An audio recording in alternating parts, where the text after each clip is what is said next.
नमस्कार. आपण आता पाहणार आहोत दिव्याच्या आवसेची दीपकांची कहाणी. श्री गणेशा. ऐका दीपकांनो तुमची कहाणी. आटपाट नगर होतं. तिथं एक राजा होता. त्याला एक सून होती.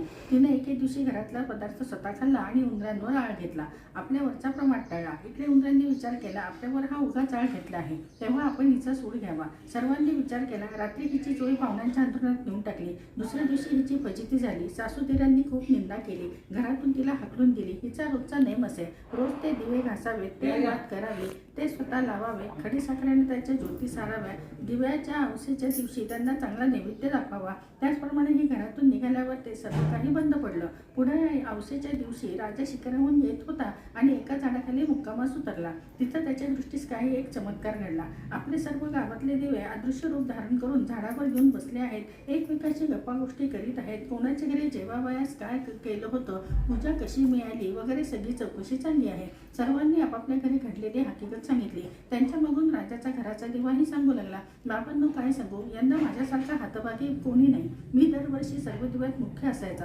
माझा थाटमाट खूप जास्ती व्हायचा. यंदा अशा विपत्तीत दिवस मला काढावे लागत आहेत. इतकं म्हटल्यावर त्याला सर्व दीपकांनी विचारलं, असं होण्याचं काय कारण. मग तो सांगू लागला, बाबांनो काय सांगू, मी या गावाच्या राजाचा घरचा दिवा आहे. त्याची एक सून होती. तिनं एके दिवशी घरातला पदार्थ स्वतः खाल्ला आणि उंदरांवर आळ घेतला. आपल्यावरचा प्रमाद टळला. इकडे उंदरांनी विचार केला, हा आपल्यावर उगाचच आळ घेतला आहे, तेव्हा आपण हिचा सूड घ्यायचा. सर्वांनी विचार केला. रात्री तिची चोळी पाहुण्यांच्या अंतरुणात नेऊन टाकली. दुसऱ्या दिवशी तिची फजिती झाली. सासूदिरांनी खूप निंदा केली. घरातून तिला हाकलून दिली. म्हणून मला हे दिवस आले आहेत. ती दरवर्षी माझी मनोभावे पूजा करीत असे. जिथं ती असेल ना तिथं ती खुशाल असो, असं म्हणून तिला आशीर्वाद दिला. घडलेला प्रकार राजानं श्रवण केला. आपल्या सुनेचा काहीच अपराध नाही याची त्याला खात्री पटली. घरी आला. कोणी प्रत्यक्ष पाहिले आहे काय म्हणून चौकशी केली. तसे कोणी प्रत्यक्ष पाहिले नव्हते. मग तिला मेणा आणून घरी आणलं.